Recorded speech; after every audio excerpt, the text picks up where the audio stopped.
अस्सलामुअलैकुम फ्रेंड्स। तो कैसे हैं आप सब लोग? उम्मीद है आप सब लोग अच्छे से होंगे। तो आपने पिछला वीडियो देखा होगा, लिमिट्स एंड डेरिवेटिव्स पे मैंने पार्ट नंबर 1 आपको प्रोवाइड कर दिया था। तो आज हमारा लेक्चर नंबर 2 है लिमिट्स के बारे में। ठीक है। तो पिछली बार जिन्होंने ये वीडियो नहीं दे पिछला वीडियो नहीं देखा लिमिट्स का, खास तौर लिमिट्स का, देखिए ये सारा अब सीक्वेंस से चलेगा। सेट समझ आया, तब आएगा रिलेशन, रिलेशन समझ आएगा, फंक्शन समझ आएगा, फंक्शन समझ आया, आपको लिमिट्स भी समझ आएगा। ठीक है, ये सारा कनेक्शन में चल रहा है। ठीक है। तो इवन दो की यहाँ पे लिटिल बिट ही कनेक्शन है, मगर देयर इज अ कनेक्शन। यहाँ पे टर्म जैसे फंक्शन में यूज कर रहा हूँ तो फिर फंक्शन का कनेक्शन है। तो जिन्होंने पहली बार ये वीडियो देखा उनसे मैं कम से कम गुजारिश करूंगा कि वो लिमिट्स का पार्ट नंबर 1 से स्टार्ट करें, वरना उनको कुछ समझ आने वाला नहीं है। क्योंकि उस वो मैंने लेक्चर दिया था बेसिक, उसमें मैंने आपको समझाया था लेफ्ट हैंड लिमिट क्या था, और आपको मैंने समझाया था राइट हैंड लिमिट क्या था। ठीक है। अभी एक दो क्वेश्चंस उस पे और कर लेते हैं, ताकि जो भी हमने पिछला पढ़ा था वो थोड़ा और रिवाइज हो जाए। तो चलिए बेटा स्टार्ट करते हैं। मैंने क्वेश्चन लिखा है, let f of x is equal to cos x if x is greater और equal to zero, and it's equal to x plus k if x is less then zero. Now we have to find the value of k given that limit x tending to zero f of x exists। देखिए इसने उधरी से information दी है। क्या information दी है? कि बेटा जो ये limit x tending to zero है ना, ये एग्जिस्ट होता है। इसका मतलब अगर ये एग्जिस्ट होगा that means left hand limit होना चाहिए जरूरी बना बराबर left hand right hand limit के। मैंने आपको बताया है ना, लिमिट लिमिट तभी एग्जिस्ट होता है जब लेफ्ट लेफ्ट हैंड और राइट हैंड लिमिट सेम होगा। तो इसका मतलब लेफ्ट हैंड लिमिट जरा निकालिए बेटा, किसके बराबर आएगा?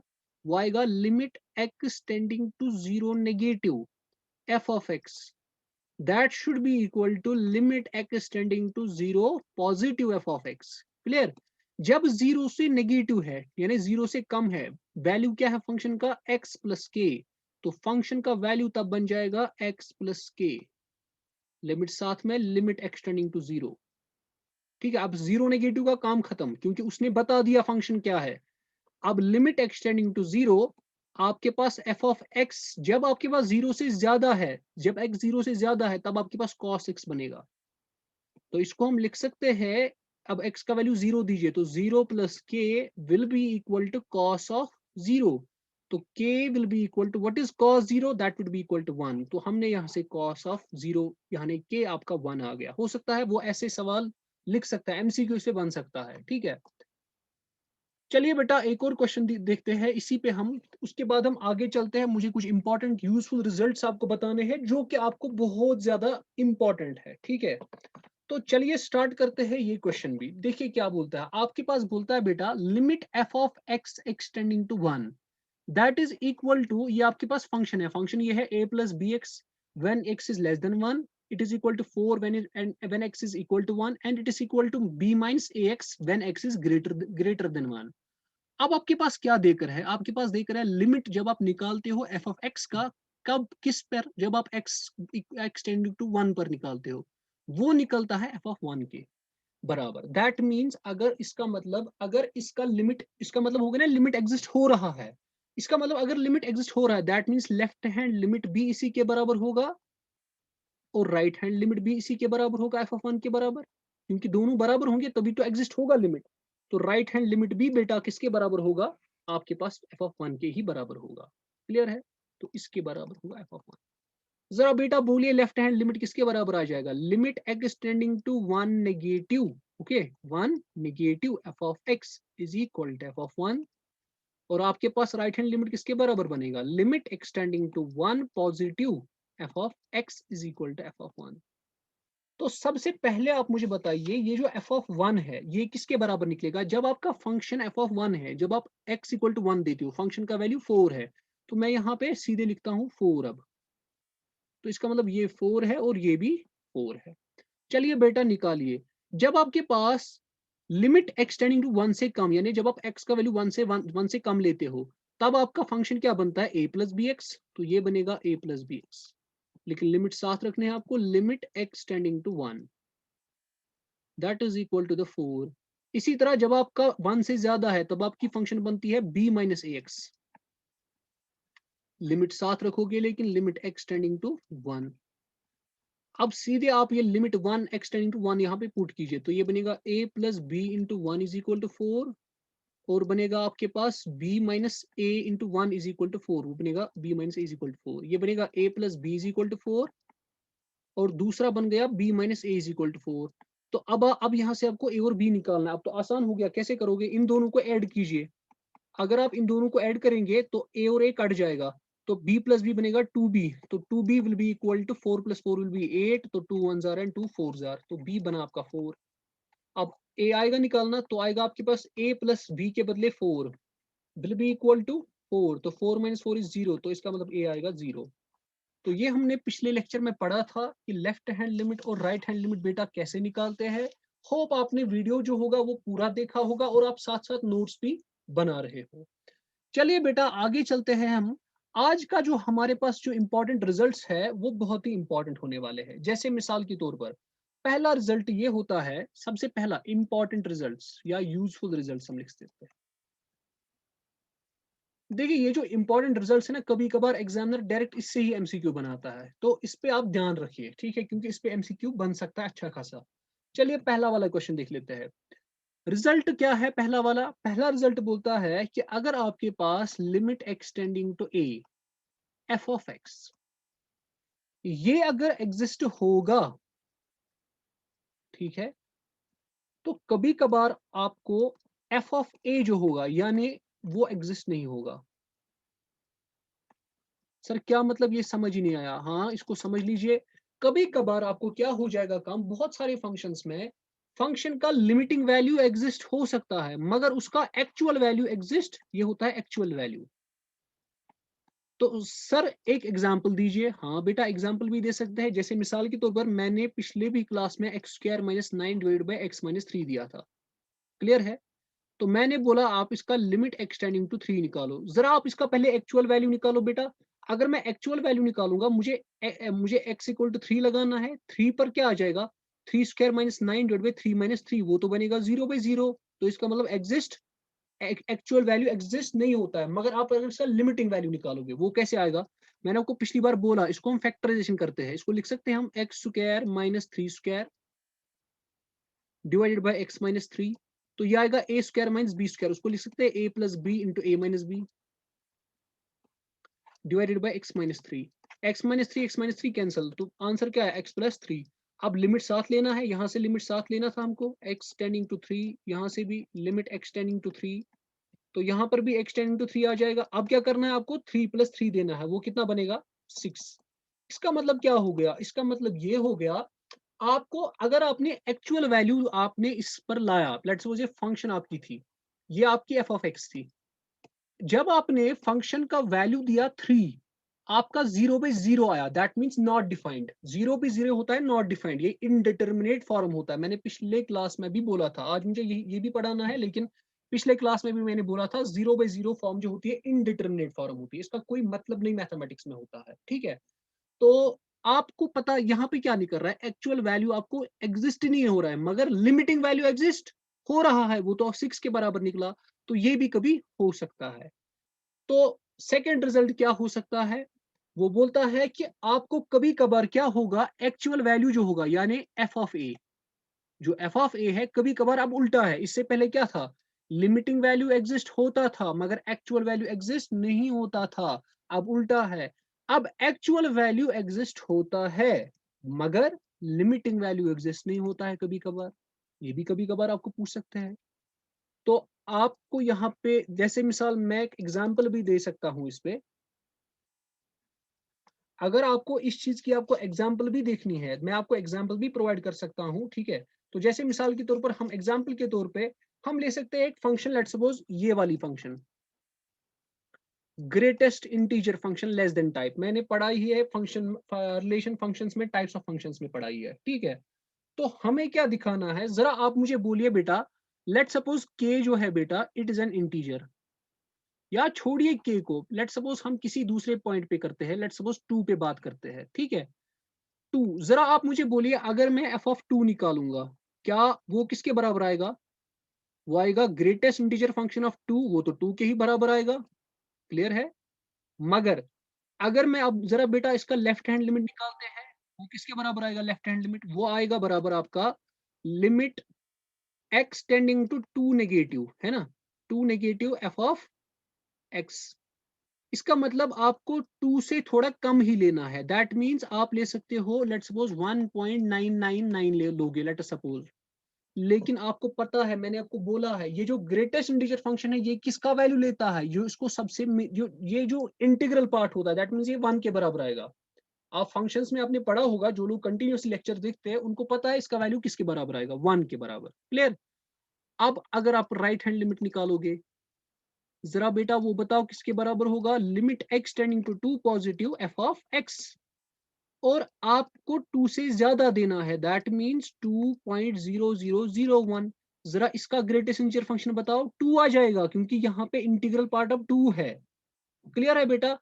तो अब जरा मुझे बताओ, सिंस लेफ्ट हैंड लिमिट और राइट हैंड लिमिट बराबर नहीं है, तो क्या मैं कह सकता हूं कि इसका जो लिमिटिंग वैल्यू होगा, limit x tending to two does not exist? ठीक है, तो यहाँ पे आपका लिमिटिंग वैल्यू एग्जिस्ट नहीं हो रहा है, मगर एक्चुअल वैल्यू एग्जिस्ट हो रहा है। तो ये भी कभी कभार पॉसिबिलिटी हो सकती है। ठीक है, तो मिसाल आपको ऐसे एमसीक्यू आप पूछ सकते हैं वहां पे, which one of the following can be a possibility in the limits. ठीक है, लेट सपोज आपको ऐसे बोलेगा, तो फिर होगा ऑप्शन नंबर 1, ऐसे जो मैंने रिजल्ट दिखाया, रिजल्ट नंबर 1, फिर होगा रिजल्ट नंबर 2। अब आते हैं रिजल्ट नंबर 3 पे, क्या होगा? कभी कभार क्या होता है काम, आपके पास limit x tending to a f of x, that means limiting value, और ये जो f of a that means actual value, ये बोथ एग्जिस्ट होते हैं, दोनों के दोनों एग्जिस्ट होते हैं, मगर अनइक्वल होते हैं दोनों। दोनों के दोनों एग्जिस्ट होते हैं मगर कभी कभार अनइक्वल होते हैं। जैसे मिसाल के तौर पर हम लेंगे एक function f of x is equal to x square minus 4 divided by x minus 2 comma x is not equal to 2, और ये होता है बराबर 3 जब x होता है बराबर 2 के। अब अगर आप देखोगे लेफ्ट हैंड लिमिट और राइट हैंड लिमिट दोनों के दोनों बराबर आ जाएंगे। ठीक है, लेफ्ट हैंड लिमिट किसके बराबर आ जाएगा? देखो मैं आपको बताता हूं कैसे। अगर आप लेफ्ट हैंड लिमिट कैलकुलेट करने की कोशिश करोगे, वो आएगा 2 से कम। 2 से कम वाली फंक्शन यही है, क्योंकि ये भी है ना, जब 2 बराबर नहीं है, 2 बराबर नहीं है मतलब 2 से कम भी आएगा ना इसी में। अब अगर आपको ग्रेटर देन 2 होगा, वो भी तो इसी में भी आएगा। ठीक है, इसका मतलब दोनों के दोनों बराबर, that means left hand limit और राइट हैंड लिमिट बराबर। अब जरा मुझे बताओ वो किसके बराबर आएगा? लेकिन जरा आप मुझे बताओ, अगर आपको limit x tending to let suppose यहाँ पे 2 निकालना है आपको, ठीक है, तो आप मुझे बताइए एक्स स्क्वायर माइनस 2, 4 को लिख सकते हैं 2 square divided by x minus 2, वो आ जाएगा बराबर एक्स प्लस 2। इसको लगाएंगे फॉर्मूला, ए स्क्वायर माइनस बी स्क्वायर होता है बराबर ए plus B into A minus B, आपको पता होगी। तो डिवाइड बाई क्या करेंगे, x minus two, x minus two, x minus two खत्म, लिमिट एक्स टेंडिंग टू 7। अब इसको लिमिट दो, ये बनेगा 2 प्लस 2, तो आंसर क्या आया 4। लेकिन अगर आप एफ ऑफ ए यानी यहाँ पे 2 मैंने लिया, अगर आप एफ ऑफ 2 निकालोगे वो कितना आएगा 3। इसका मतलब यहाँ पे लिमिट्स दोनों एग्जिस्ट हो रहे थे, लिमिटिंग वैल्यू भी एग्जिस्ट हो रहा था और फंक्शन का एक्चुअल वैल्यू भी एग्जिस्ट हो रहा था, मगर दोनों के दोनों अनइक्वल, यहाँ पे ये 4 है और यहाँ पे ये 3 है। तो ये भी कभी कभार पॉसिबिलिटी हो। अब बचती है एक पॉसिबिलिटी, ठीक है, वो क्या हो सकती है? जब आपके पास limit x tending to a f of x and f of a both exists, और वो आपस में इक्वल भी होंगे, एंड आर ऑल्सो इक्वल। जैसे मिसाल के तौर पर मैं एक एग्जाम्पल दे लेता हूं, एग्जाम्पल के साथ बात जब बोलता हूं मैं, वो समझ भी आती है। ठीक है, तो एग्जाम्पल लेते हैं x square minus 4 divided by let suppose x minus 2, let suppose x is not equal to 2, यही मैं लेता हूं, लेकिन यहाँ पे अब 4 लेता हूं। जाहिर सी बात है, जब मैं यहाँ पे 4 लेता हूं, लिमिटिंग वैल्यू तो सेम आएगा 3 ही, लिमिटिंग वैल्यू सॉरी 4 आ जाएगा। अब बताओ, जो एक्चुअल वैल्यू था, इससे पहले एक्चुअल वैल्यू क्या आ रहा था 3, लेकिन अब भी क्या एक्चुअल वाला वैल्यू आएगा, वो आएगा 4। तो इसका मतलब दोनों के दोनों एग्जिस्ट भी हो रहे हैं और दोनों के दोनों यहाँ पे इक्वल भी है। अब आपके पास कुछ फॉर्मूलाज है लिमिट्स के बारे में जो आपको याद रखने हैं, जो हमको आगे जरूरत लग जाएंगे। देखिए बेटा क्या है, इसको बोलते हैं हम कुछ फॉर्मूलाज। जैसे मिसाल के तौर पर सबसे पहली फॉर्मूला, अगर आपके पास limit x tending to a f of x plus g of x होगा, इसको लिख लीजिए। इसको आप पता है क्या कर सकते हैं, ये लिमिट अलग अलग लगेगा, इसके साथ भी और इसके साथ भी। Limit x tending to a f of x, फिर plus limit x tending to a g of x, होगी number 1। Number 2, limit x tending to a देखिए बेटा, जो मैं यहाँ पे आपको दे रहा हूँ इस आईजी कॉमर्स क्लासेस में, ये कॉन्सेप्ट्स है, ठीक है। मैं आपको डिफरेंट एग्जांपल्स करा रहा हूँ, कॉन्सेप्ट्स दे रहा हूँ। लेकिन जब आपको फिर क्वेश्चंस, डिफरेंट क्वेश्चंस मैं आपको दिखा रहा हूँ, वो मैं आपको अपनी चैनल पे दिखा रहा हूँ, जहां मैं आपको डिफरेंट मल्टीपल हंड्रेड्स क्वेश्चंस दिखा रहा हूँ, ठीक है। आप मेरी चैनल पे फिर जा सकते हो, फिर आप बहुत सारे क्वेश्चंस आपको वहां मिल जाएंगे, ठीक है। तो आप सबसे गुजारिश है, आप वहां भी जाइए, मेरी चैनल पे आप जा सकते हैं, ER मोमिन मजीद नाम से है। तो आप वहां पे सारे एमसीक्यूज फाइंड करोगे, वहां पे डिफरेंट क्वेश्चंस मैं डिस्कस करता हूँ, ठीक है। वहां पे मैं अपना डोमेन वास्ट करता हूँ, ठीक है। यहाँ पे मैं मुझे आप मतलब जो मेन कंसर्न होता है, यहाँ पे मुझे बस कंसर्न ये होता है कि आपके कॉन्सेप्ट्स मैं कैसे क्लियर करूँ।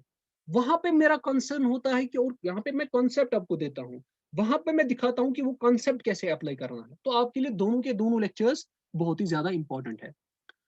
तो चलिए बेटा आगे, f of x minus g of x.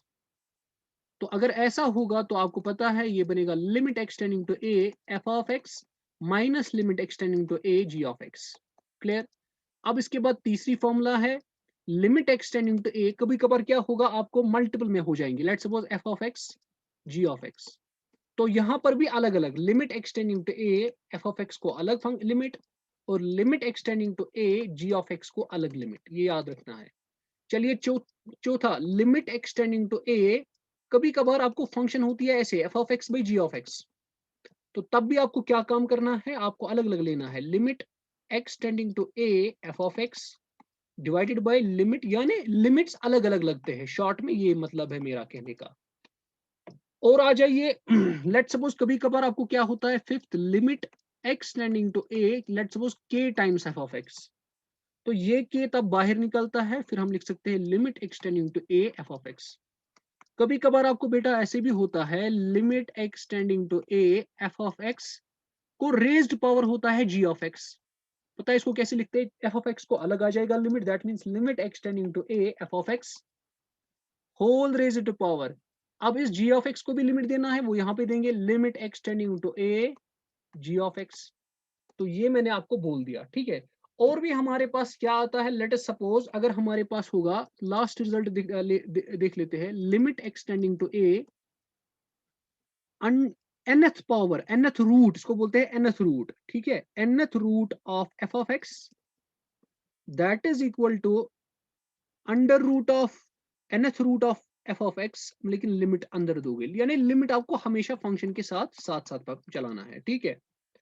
तो ये आपके पास कुछ मैंने इंपॉर्टेंट रिजल्ट्स बोले, और भी एक रिजल्ट है, अगर आपके पास लेट सपोज आप लिमिट ढूंढोगे x टेंडिंग टू a और x रेज पर n, यानी पॉलिनोमियल फंक्शंस का, वो सीधे आएगा। याद रखना है बेटा, जो भी आपके पास पॉलिनोमियल फंक्शंस है, पॉलिनोमियल फंक्शंस जो भी है, अगर आपको उनका लिमिट्स निकालना होगा, आप क्या करोगे, डायरेक्ट जो जिस पर भी आपको निकालना है उसका वैल्यू सब्स्टिट्यूट करो बस। तो यहाँ पे आएगा डायरेक्ट x के बदले a का वैल्यू सब्स्टिट्यूट करो तो a रेज पर n आ जाएगा, ठीक है। तो यह आपके पास कुछ फॉर्मूलाज थे जो मैंने आपको करवाए। अब मैं आपको कुछ क्वेश्चंस भी करवाता हूं। लेट सपोज आपके पास लिमिट होगा, let suppose x tending to 5 6 का निकालो। यहाँ पे तो सर वेरिएबल कोई नहीं है, यहाँ पे तो x है ही नहीं कोई, तो इसका मतलब हमेशा इसका वैल्यू 6 ही रहेगा, आंसर आएगा 6, ठीक है। तो लेट सपोज मैं आपको बोलता हूँ limit x tending to let suppose 3 x plus 4। मैंने आपको अभी बोला जो भी आपके पास पॉलिनोमियल फंक्शन, ये x प्लस 4 एक पॉलिनोमियल फंक्शन है। पॉलिनोमियल फंक्शन में क्या हम करते हैं काम, जो भी आपके पास आप डायरेक्ट सब्स्टिट्यूट करते हो वैल्यू, दैट मींस यहाँ पे आएगा 3 प्लस 4, तो आंसर आएगा 7, ठीक है। लेकिन पता है ये जो मैं ये लिमिट्स निकालता हूँ ना, मैं यहाँ पे आपको मतलब एग्जाम में अगर होगा let's suppose evaluate limit this is equal to, that means आपको ये उधरी से बताता है कि इसका लिमिट एग्जिस्ट होता है। क्लियर। तो चलिए आगे चलते हैं हम। लेट सपोज हमारे पास नेक्स्ट क्वेश्चन में लेता हूं limit, let suppose x tending to 1, let suppose x by 2। तो इसका वैल्यू क्या आएगा, सीधे 1 बाई 2 आ जाएगा। तो ऐसे में बहुत सारे क्वेश्चंस ले सकता हूं। लेट सपोज मैं एक और क्वेश्चन ले सकता हूं, ये तो आसान है, जब पॉलिनोमियल फंक्शंस है उनकी लिमिट्स निकालना आसान है। Limit x tending to 3, let suppose 4x cube plus 3x square plus 2x plus 6। तो इसमें क्या करोगे आप, जहां जहां x देखोगे, लेट सपोज इसको 4 इंटू 3 क्यूब लिख सकते हैं, plus 3 into 3 square plus 2 into 3 plus 6। तो आंसर जो भी आएगा वो आप मुझे कमेंट सेक्शन में जरूर बताइए, ठीक है। अब आपके पास क्या मसला आता है, कभी कभार ये तो सर इजी था, कोई बात नहीं सर, ये तो सीधे सबस्टिट्यूट करने हैं वैल्यूज और कुछ नहीं, मगर कभी कभार जब आप सॉल्व करते हैं क्वेश्चंस को, लेट अस सपोज आपके पास कभी कभार रैशनल फंक्शंस होती है, मसला आता है रैशनल फंक्शंस का। जब बेटा आप रैशनल फंक्शंस को करते हो ना सॉल्व, लेट अस सपोज हमारे पास रैशनल फंक्शन है f of x by g of x. Let suppose आपने इसका लिमिट कैलकुलेट करना है, ठीक है, तो आप करते हो ऐसे कैलकुलेट। लेकिन कभी कभार आपको क्या होता है काम, आपको ऊपर वाली टर्म भी जीरो निकलती है लिमिट लगाकर और नीचे वाली टर्म भी जीरो निकलती है, ठीक है। या कभी कभार आपको क्या होता है, आपको ऊपर भी इंफिनिटी निकलता है नीचे भी इंफिनिटी निकलता है, ठीक है। ठीक है, इन फॉर्म्स को बोलते हैं इनडिटर्मिनेट फॉर्म्स। इनको क्या बोलते हैं, इनडिटर्मिनेट फॉर्म, यानी मैथमेटिक्स में इन जीरो बाई जीरो का कोई मतलब ही नहीं होता है, इन्फिनिटी बाई इन्फिनिटी का कोई मतलब ही नहीं होता। या कभी कभार किसी और फंक्शन में भी, ठीक है, रैशनल फंक्शन के बगैर भी या रैशनल फंक्शंस में भी आपके पास कभी कभार ऐसे भी निकलता है, जीरो इंटू इन्फिनिटी निकलता है कभी कभार। ये नहीं बोलना zero into anything is zero तो जीरो बनेगा, नहीं, ये जीरो के बराबर नहीं है बेटा। वो 10th तक चलता था, zero into anything, anything multiplied by zero is zero, नहीं। जब आप जीरो को मल्टीप्लाई करोगे ना इन्फिनिटी से, वो नॉट डिफाइंड बनता है, वो इनडिटर्मिनेट फॉर्म है। इसी तरह अगर आपको इन्फिनिटी माइनस इन्फिनिटी, ये नहीं करना इन्फिनिटी माइनस इन्फिनिटी होता है जीरो, नहीं, इन्फिनिटी माइनस इन्फिनिटी भी होता है इनडिटर्मिनेट फॉर्म। तो आपके पास zero raise to power zero, ये नहीं करना है anything raise power zero is equal to one, नहीं, वो आपका 10th तक चलता था। लेकिन जीरो का रेज पावर जीरो जो है ना, वो आपका इनडिटर्मिनेट फॉर्म है। और infinity raise to power zero भी आपका इनडिटर्मिनेट फॉर्म है, और कभी कभार वन रेज पावर इन्फिनिटी भी निकलता है। अब सवाल पैदा होता है, सर अगर आपके पास या तो जीरो बाई, इसको लिख लीजिए, अगर आपके जीरो का जीरो निकल रहा है, कभी कभार इन्फिनिटी बाई इन्फिनिटी निकल रहा है, कभी कभार इन्फिनिटी माइनस इन्फिनिटी आ रहा है, कभी कभार जीरो रेज पावर जीरो आ रहा है, या कभी कभार इन्फिनिटी रेज पावर जीरो, या कभी कभार वन रेज पावर इन्फिनिटी, तो तब आपके पास क्या आ जाती है, तब आपके पास फेलियर आ जाता है, ब्रेक पॉइंट आ जाता है, तब आपके पास कुछ डिफरेंट करना है, आपको कुछ डिफरेंट करना है। तो इसीलिए आपको मेथड्स है कैलकुलेशन अलजेब्रिक लिमिट्स को कैलकुलेट करने के। तो मैं आज वो खाली आपको मेथड्स बता देता हूं, अगले लेक्चर में वो जो आपके पास वो लिमिट्स होंगे, जो मेथड्स होंगे, वो मैं आपको आराम से फिर वन बाय वन करके सारे मेथड जो है वो एक ही लेक्चर में खत्म भी कर सकते हैं हम। फिलहाल मैं आज आपको खाली मेथड्स बता सकता हूँ, मेथड्स ऑफ इवैल्यूएटिंग लिमिट्स। कौन कौन सा मेथड है आपके पास, ठीक है। ये क्यों हमें मेथड जरूरत है, क्योंकि कभी कभार आपके पास क्या होता है, जब आप लिमिट्स कैलकुलेट करते हो, आपको कभी कभार ये फॉर्म्स आ जाती है, और ये फॉर्म्स मैथमेटिक्स में कोई मायने नहीं रखती है, इनडिटरमिनेट फॉर्म होती है, दैट मीन्स मीनिंगलेस होती है ये आपके पास मीनिंगलेस होती है, इसका कोई मतलब नहीं होता है। अब इसका अब मतलब निकल भी सकता है, कभी कभी नहीं निकल सकता है। अब जब कभी निकल सकता है, वो कैसे निकालना है, वही मेथड्स हमको पढ़ने हैं। सबसे पहला मेथड है direct substitution method. Direct substitution मैंने एक्चुअली दिखाया, जब आप डायरेक्ट सब्स्टिट्यूट करते हो वैल्यूज, जैसे मैंने इससे पहले आपको बताया पॉलिनोमियल फंक्शंस में, जैसे मिसाल यहाँ पे मैंने बताया, आप पॉलिनोमियल्स में डायरेक्टली सब्स्टिट्यूट करते हो वैल्यूज, ठीक है। ये तब होता है जब आपके पास जीरो बाई जीरो, या आप ऐसे कह सकते हो जब आपके पास इन फॉर्म्स में से अगर कोई भी फॉर्म ना आए, तब आप डायरेक्टली सब्स्टिट्यूट करना। ये बात मेरी याद रखना, जब इन फॉर्म्स में से कोई भी फॉर्म आपको इवेलुएट करके ना निकले, तो तब आप डायरेक्टली वैल्यू सब्स्टिट्यूट कर सकते हो। मगर अगर आपको जीरो बाई जीरो फॉर्म निकला, तो कभी कभार आप फैक्टराइजेशन करते हो, समझ आया, कभी कभार आप रैशनलाइजेशन करते हो, ठीक है, कभी कभार आप रैशनलाइजेशन करते हो, कभी कभार आप क्या करते हो, आप स्टैंडर्ड रिजल्ट्स यूज करते हो, using standard results, using standard results, कभी कभार आप स्टैंडर्ड रिजल्ट्स, वो दिखाऊंगा मैं आगे आगे चल के, सारा क्लियर हो जाएगा नेक्स्ट लेक्चर में। और कभी कभार क्या हम करते हैं काम, हम चलो हम पांच ही चार ही पढ़ते हैं, ठीक है, हम पांचवा इतना इंपॉर्टेंट नहीं है, हम चार पढ़ते हैं। हम डायरेक्ट सब्स्टिट्यूशन, ये तो मैंने ऑलरेडी आपको दिखाया। अब आप, मैं आपको क्वेश्चन यहाँ पे दूंगा, आप इसका डायरेक्टली सब्स्टिट्यूशन मेथड करोगे। लेट सपोज मेरे पास है limit x tending to one, 3x² plus 4x plus 5, इसका मुझे आंसर आप कैलकुलेट करके देंगे। क्वेश्चन नंबर 2, आपके पास है बेटा limit x tending to 2, x² minus 4 divided by x plus 3, सीधे आपको x का वैल्यू पुट करना है, ठीक है। Let suppose question number 3, under root of 1 plus x plus under root of 1 minus x divided by 1 plus x, इसका भी आपको निकालना है किस पर, लिमिट एक्स टेंडिंग टू 0। सीधे आपको एक्स का वैल्यू 0 पुट करना है, जो भी आंसर निकलेगा वो भी मुझे आप बताओगे। लेट सपोज फोर्थ क्वेश्चन में आपको दूंगा लिमिट एक्स टेंडिंग टू 1, ठीक है, limit x tending to 1, 1 plus x minus 1 का whole square divided by let suppose 1 plus x square, ठीक है। एक और लास्ट वाला देता हूं, क्वेश्चन नंबर 5 आपके पास। Let us suppose limit x tending to -1, x cube -3x plus 1 whole divided by x minus 1। देखिए ये जब हम सारे मेथड्स पढ़ेंगे ना, सारा इतना ही लिमिट्स है, बस लिमिट्स इतना ही है। अगर आपको ये मेथड्स आ रहे हैं, आपका लिमिट्स जो है वो सारा का सारा कंप्लीट हो जाएगा। क्लियर है? तो अब आपके पास सेकंड मेथड जो है बेटा, फैक्टराइजेशन मेथड है, ठीक है।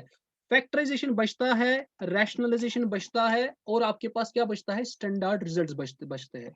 तो इन टॉपिक्स को मैं अगले लेक्चर में फुल फ्लेज्ड एक अलग लेक्चर लाऊंगा इसी के लिए, जिसमें आपको फैक्टराइजेशन, रैशनलाइजेशन और स्टैंडर्ड रिजल्ट्स के बारे में आपको सारा बता दूंगा।